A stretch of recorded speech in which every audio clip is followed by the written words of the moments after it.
Hello friends, welcome to our YouTube channel pharma train. ఈరోజు ఈ వీడియోలో మనము ఫార్మా ఇండస్ట్రీలో క్వాలిటీ అష్యూరెన్స్ క్యూఏ యొక్క రోల్స్ అండ్ రెస్పాన్సిబిలిటీ అంటే అది ఏ విధులు నిర్వర్తిస్తుందో తెలుసుకుందాం. క్వాలిటీ అష్యూరెన్స్ యొక్క విధులు గురించి చెప్పాలి అంటే మెయిన్లీ మూడు మూడు ఇంపార్టెంట్ టాస్క్లు అనేవి క్వాలిటీ అష్యూరెన్స్ యొక్క main roles friends. So first one product క్వాలిటీని ఎన్ష్యూర్ చేసుకోవడం. రెండోది రెగ్యులేటరీ కంప్లయన్స్ స్టేట్లో సైట్ కానీ ఆర్గనైజేషన్ ఉండేటట్టు చూసుకోవడం. అండ్ ద ఫైనల్ వన్ అల్టిమేట్‌గా ఏవైతే నేను ఫస్ట్ 2 చెప్పానో అవి రెండిటిని కంట్రోల్‌లో ఉంచుకోవడం ద్వారా కస్టమర్ సాటిస్ఫాక్షన్‌ని పొందడం. ఇవి ఎలా అనేది నేను ఇప్పుడు మీకు ఎక్స్‌ప్లెయిన్ చేస్తాను. సో, క్వాలిటీ అష్యూరెన్స్ అనేది ఒక సైట్‌లో ఉన్న డిఫరెంట్ డిపార్ట్‌మెంట్స్ లైక్ ప్రొడక్షన్ కావచ్చు, ఇంజినీరింగ్ కావచ్చు, అలాగే డె క్వాలిటీ కంట్రోల్, మైక్రోబయాలజీ ఇలా మల్టిపుల్ స్టేక్ హోల్డర్స్ అందరిని ఒకే త్రాటి పైన నడిపిస్తూ ఒకే సింగిల్ ఆబ్జెక్టివ్ ప్రొడక్ట్ క్వాలిటీ అట్రిబ్యూట్స్‌ని ఒక సర్టెన్ వాలిడేషన్ స్టాండర్డ్స్ ప్రకారం అచీవ్ అవుతుందా లేదా అనేది ఎన్ష్యూర్ చేసుకోవడం అనేది first focus. And next one regulatory compliance అంటే ఏవైతే జీఎంపీ రిక్వైర్మెంట్స్ లేకపోతే ఏవైతే స్టాండర్డ్స్ అనేవి ఒక రెగ్యులేటరీ డిఫైన్ చేసిందో వాటన్నింటినీ ఎనీ టైమ్ ఏ టైంలో వచ్చి రెగ్యులేటర్స్ వచ్చి చెక్ చేసుకున్నా కూడా కంప్లై అయ్యే స్టేట్లో ఉండేటట్టు ఎన్ష్యూర్ చేసుకోవడం. సో అల్టిమేట్‌గా థర్డ్ వన్ కస్టమర్ సాటిస్ఫాక్షన్. ఎప్పుడైతే ఒక ఆర్గనైజేషన్ నుంచి ఒక గుడ్ రెప్యుటేషన్ ఉన్న ఆర్గనైజేషన్ నుంచి అట్లాగే గుడ్ స్టాండర్డ్స్ ఉన్న ప్రొడక్ట్ అనేది మనము డెలివర్ చేయగలుగుతాము. అల్టిమేట్‌గా కస్టమర్ సాటిస్ఫై అవుతాడు. బికాస్ ఈరోజు నేనున్నాను. నేనొక ఎండ్ యూజర్‌ని. నేనొక టాబ్లెట్ వాడుతున్నాను అనంటే, ఆ టాబ్లెట్ అనేది దాని యొక్క రిక్వైర్మెంట్ లేపోతే నేనిప్పుడు ఎందుకు ఒక తలనొప్పి కోసం యేసుకున్నానండి. నేను వేసుకున్న తర్వాత నాకు వేరే సైడ్ ఎఫెక్ట్స్ ఏమీ లేకుండా ఆ తలనొప్పి ఏదైతే నేను టార్గెట్ ఆఫ్ యాక్షన్ అయితే ఉందో అది పని చేస్తుందా లేదా అనేది చూసుకుంటాను. ఎప్పుడైతే నాకు తగ్గిందో నేనేమనుకుంటాను వేరే సైడ్ యాక్షన్స్ లేకుండా ఓకే. ఈ మందు అనేది చాలా బాగా పనిచేస్తుందనుకుంటాను. రెండోది ఆ కంపెనీ యొక్క రెప్యుటేషన్. ఆ కంపెనీకి ఎటువంటి రెగ్యులేటరీ రిమార్క్స్ లేకపోతే ఇంకా నాకేదైతే ఇంతకు ముందున్న ఒపీనియన్ ఉందో అది ఇంకా స్ట్రాంగ్ అవుతది. సో, ఈ విధంగా కస్టమర్ సాటిస్ఫాక్షన్‌ని నిలబెట్టుకోవడం. సో, క్వాలిటీ అష్యూరెన్స్ యొక్క 3 మెయిన్ ఇంపార్టెంట్ ఆబ్జెక్టివ్స్ వచ్చి ఫస్ట్ వన్ ఈస్ ప్రొడక్ట్ క్వాలిటీని ఎన్ష్యూర్ చేసుకోవడం. నెక్స్ట్ వన్ రెగ్యులేటరీ కంప్లయన్స్ కంట్రోల్‌లో ఉంచడం. అండ్ దెన్ అల్టిమేట్‌గా కస్టమర్‌ని సాటిస్ఫై చేయటం. సో, ఈ 3 గోల్స్‌ని అచీవ్ అవ్వడానికి సో, బికాజ్ ఒక పెద్ద మహావృక్షం క్వాలిటీ అష్యూరెన్స్ అనేది. దాంట్లో చిన్న చిన్న బ్రాంచెస్ అనేవుంటాయి.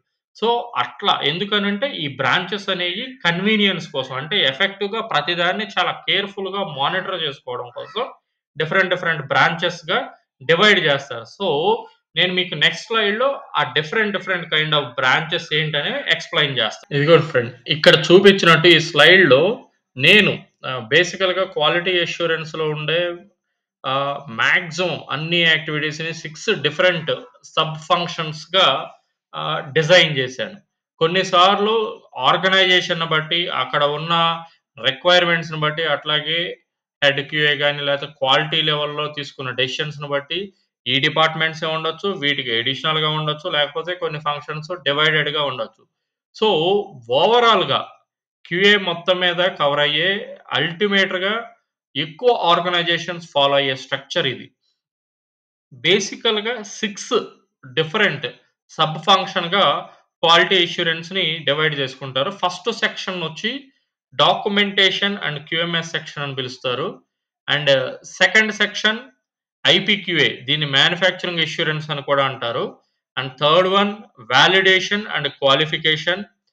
ఫోర్త్ వన్ ఎంక్యూఏ సపోర్ట్ అంటే మ్యానుఫ్యాక్చరింగ్ క్వాలిటీ అష్యూరెన్స్ అంటే ఐపీక్యూఏ ఏదైతే ఉందో దానికి డాక్యుమెంటేషన్ సపోర్ట్ బ్యాక్ ఎండ్‌లో వర్క్ చేసే డిపార్ట్‌మెంట్ ఉంటది. నేను అది మీకు ఎక్స్‌ప్లెయిన్ చేస్తాను.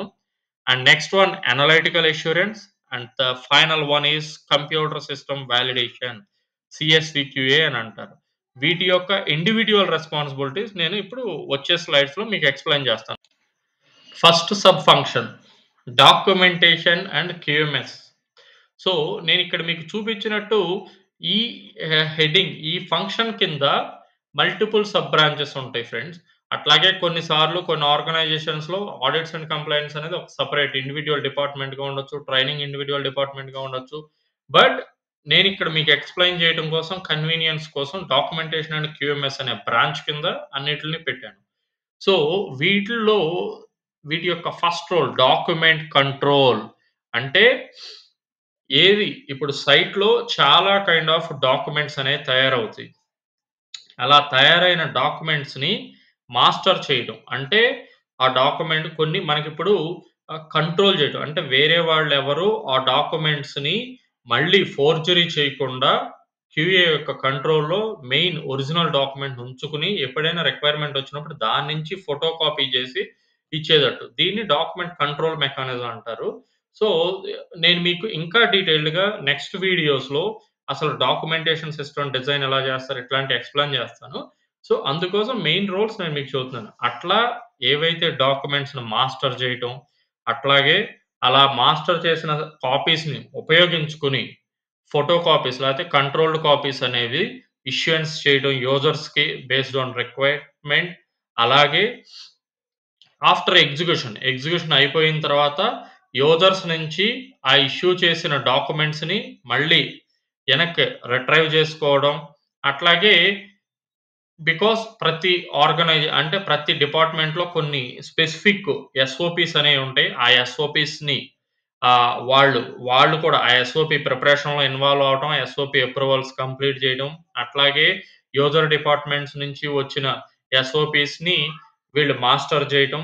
ఇవన్నీ కూడా డాక్యుమెంట్ కంట్రోల్ టీమ్ కిందకి వస్తాయి ఫ్రెండ్స్. అట్లాగే వీటిల్లోనే ఇంకొక స్ట్రాంగెస్ట్ టూల్ డాక్యుమెంటేషన్ టీమ్‌కుండే వన్ ఆఫ్ ది ఇంకొక important task is document retrieval. అంటే సైట్‌లో ఎగ్జిక్యూషన్ కోసం ఇచ్చిన డాక్యుమెంట్స్‌ని మళ్ళీ బ్యాక్‌కి తెప్పించుకొని వాటిని ఒక స్పెసిఫిక్ నంబరింగ్ సిస్టమ్‌తో ఆర్కైవ్ చేసుకోవాలి. అంటే ఫ్యూచర్‌లో మళ్ళీ ఆ డాక్యుమెంట్స్ ఏదైనా ఆడిట్‌లో గాని, లేకపోతే ఇంకా any kind of regulatory submissions కోసం గాని కావాల్సొచ్చినప్పుడు తడుముకోకుండా ఇమ్మీడియేట్‌గా మాక్సిమం వితిన్ 2 మినిట్స్‌లో డాక్యుమెంట్‌ని బయటకు తీసి దాన్ని సబ్మిట్ చేసే విధంగా అంత జాగ్రత్తగా వాటిని ఆర్కైవ్ చేసుకోవటం. ఇవన్నీ కూడా అట్లాగే మధ్య మధ్యలో యూజర్స్ కొన్నిసార్లు క్రాస్ రిఫర్ చేయటానికి డాక్యుమెంట్స్ అడుగుతారు. అట్లాగే కొన్ని ఎలక్ట్రానిక్ డేటా కొన్ని చోట్ల ఎలక్ట్రానిక్ డేటా స్టోరేజ్ అంటే ఇప్పుడు బై సపోజ్ డివైసెస్ ఉంటాయి. లైక్ మన డేటాబేస్ సీడీసు, డీవీడీసు అట్లా ఇట్లాంటివన్నీ కూడా కొన్నిసార్లు డీఎంఎస్‌కి సబ్మిట్ జేస్తారు. వాటి హార్డ్ కాపీ. సో, వాటిని కూడా రిటైన్ చేయటం ఇవన్నీ కూడా documentation team roles and responsibilities కిందకొస్తాయి. And next one most important one of the function క్యూఏలో అదేంటంటే quality management system. QMS tools most powerful tools in quality systems. Change controls అని, deviations అని, కాపాస్ అని, మార్కెట్ కంప్లెయింట్స్ అని, recalls. So, ఇట్లా multiple QMS tools ఉంటాయి. వీటన్నిటిని manage చేయడం అంటే ప్రతి ఒక్క క్యూఎంఎస్ టూల్‌కి ఒక లైఫ్ సైకిల్ ఉంటది. ఇప్పుడు చేంజ్ కంట్రోల్ ఉంది. ఎనీ సైట్‌లో ఏ కైండ్ ఆఫ్ చేంజ్ వచ్చినా కూడా అది చేంజ్ కంట్రోల్ ద్వారా హ్యాండిల్ చేయాలి. సో, దాన్ని ఎలా ఎవాల్యుయేట్ చేయాలి? అలాగే వాటి కేటగరైజేషన్‌లో సో, ఈ ప్రాసెస్ అంతా కంప్లీట్ చేయడానికి ఒక టీమ్ ఉంటది.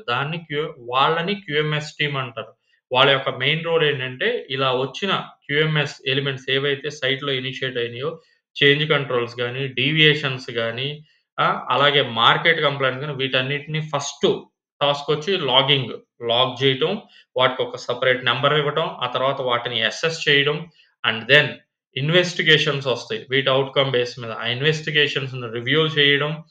సో, ఆ ఇన్వెస్టిగేషన్ ఔట్‌పుట్ మీద కాపాలు ఇనిషియేట్ జేస్తే, కాపాలని మానిటరింగ్ చేయడం, ఫాలోడ్ బై ఇన్వెస్టిగేషన్ క్లోజర్సు, ఈ క్యూఎంఎస్ ఎలిమెంట్స్ యొక్క క్లోజర్సు ఇక్కడ ఇంకొక మెయిన్ టాస్క్ ఏంటి అంటే, on time closure of QMS element. అంటే ప్రతి ఒక్క క్యూఎంఎస్ టూల్ లాక్ చేసినప్పుడు వీళ్ళు ఒక ట్రాకర్ ఏదైతే ఉందో ట్రాకర్ అనేది మెయింటైన్ చేస్తా ఉంటారు.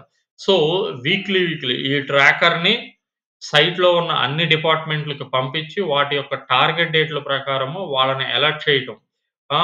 సో, ఆన్ టైమ్‌లో అంటే ఎక్కడా కూడా టార్గెట్ డేట్‌లు మిస్ అవ్వకుండా వితిన్ ది టైమ్‌లో వాళ్ళు కమిట్ అయిన టైమ్ లైన్స్ ప్రకారము ఈ చేంజ్ కంట్రోల్స్ గాని, లేపోతే కాపా యాక్షన్స్ గాని క్లోజ్ అయ్యేటట్టు చూడటం. అండ్ దెన్ వీటితో పాటు పీరియాడిక్‌గా అంటే క్వార్టర్‌లీ అట్లాగే యాన్యువల్‌గా సైట్ యొక్క క్యూఎంఎస్ హెల్త్ ఎలా ఉందో ఎన్‌ష్యూర్ చేసుకోవడం కోసం క్యూఎంఎస్ ట్రెండ్స్ అంటారు. అంటే ఎన్ని చేంజ్ కంట్రోల్స్ ఇనిషియేట్ అయినియి, సో, లేకపోతే ఎన్ని డీవియేషన్స్ ఇనిషియేట్ అయినియి, వాటిల్లో ఎన్ని క్రిటికల్ డీవియేషన్స్ ఉన్నాయి, ఎన్ని ప్రొడక్ట్ రిలేటెడ్ డీవియేషన్స్ ఉన్నాయి. ఇట్లా డిఫరెంట్ కేటగరీస్ ఉంటాయి. ఇట్లాంటి ట్రెండింగులు చేయటం ఇవన్నీ కూడా క్యూఎంఎస్ సెక్షన్ కిందకొస్తాయి friends. And next training department. So, ఏ ఎంప్లాయీ సైట్‌లో ఏ ఎంప్లాయీ జాయిన్ అయినా కూడా ఫస్ట్ హ్యాండ్ ఓవర్ చేసేది ట్రైనింగ్ డిపార్ట్‌మెంట్‌కి.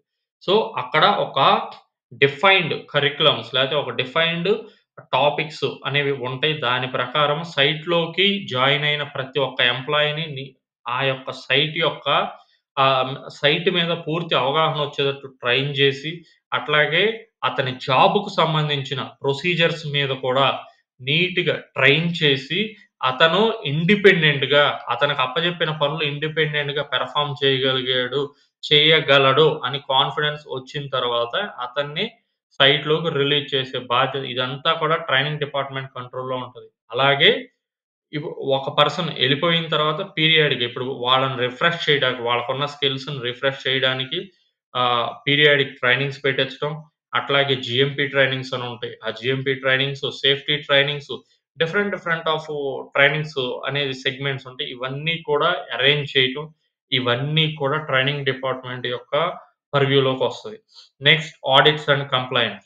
ఈ టీమ్ యొక్క మెయిన్ రెస్పాన్సిబిలిటీ వచ్చి internal and external. Internal audits అంటే సెల్ఫ్ ఇన్స్‌పెక్షన్స్ అంటారు. అంటే మన సైట్‌లో జీఎంపీ సిస్టమ్స్ ఎలా ఫాలో అవుతున్నారు? ఏవైనా ఇంప్రూవ్‌మెంట్ ఛాన్సెస్ ఉన్నాయా? ఇవన్నీ మనకు మనము ఇంటర్నల్‌గా ఆడిట్ చేసి, మనకు మనం ఎస్టిమేట్ చేసుకునే one of the strongest tool.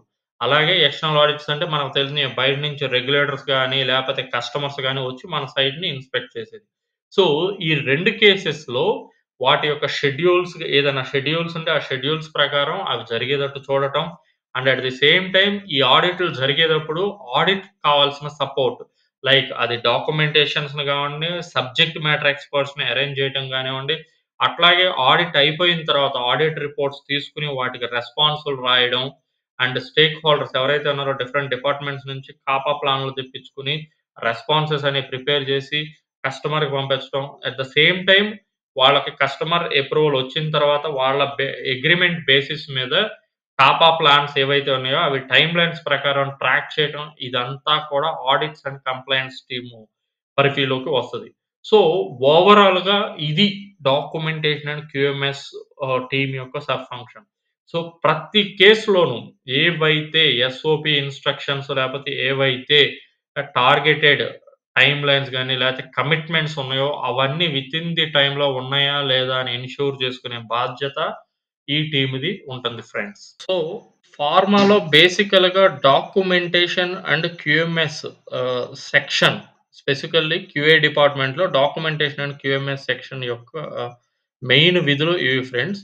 So, వీటితో పాటు నేను మీకు ఇంతకుముందు చూపించిన డిఫరెంట్ వింగ్స్ ఏదైతే validation and qualifications, IPQA, manufacturing assurance, MQA support and CSV analytical quality assurance వీటి యొక్క విధులు అవి నిర్వర్తించే ఇండిపెండెంట్ టాస్క్‌నే నేను నెక్స్ట్ వీడియోలో మీకు నెక్స్ట్ సీరీస్ ఆఫ్ వీడియోస్ చేస్తాను. ఒక్కొక్క వీడియోలో నేను ఒక్కొక్క స్పెసిఫిక్ సబ్ ఫంక్షన్ యొక్క రోల్స్, రెస్పాన్సిబిలిటీస్ మీకు ఇన్ డీటెయిల్డ్‌గా ఎక్స్‌ప్లెయిన్ చేస్తాను ఫ్రెండ్స్. సో, మీకందరికీ కూడా డాక్యుమెంటేషన్ అండ్ క్యూఎంఎస్ వాళ్ళు నిర్వర్తించే ఆహ్, రెస్పాన్సిబిలిటీస్ అనేయి ఒక బేసిక్ అండర్‌స్టాండింగ్ వచ్చిందని అనుకుంటున్నాను ఫ్రెండ్స్. ఆహ్, హ్మ్. ఈ వీడియో మీ అందరికి నచ్చిందని అనుకుంటున్నాను. సో, మీ యొక్క అభిప్రాయాలని మీ లైక్స్ అండ్ అట్లాగే మీ కామెంట్స్ ద్వారా మాకు తెలియచేయండి ఫ్రెండ్స్. అట్లాగే మీకేమైనా ఆహ్, అడిషనల్ క్లారిఫికేషన్స్ కావాలంటే ప్లీజ్ మన ఛానెల్‌లో ఏదైతే ఉందో ఈ వీడియో కింద కామెంట్ చేయండి. అట్లాగే ఈ వీడియోని తప్పకుండా లైక్ చేయండి. మీ ఫ్రెండ్స్‌కి కూడా షేర్ చేయండి. మన ఛానెల్‌ని కూడా సబ్స్క్రైబ్ చేసుకోమని చెప్పండి friends. Thank you. Thank you for your support.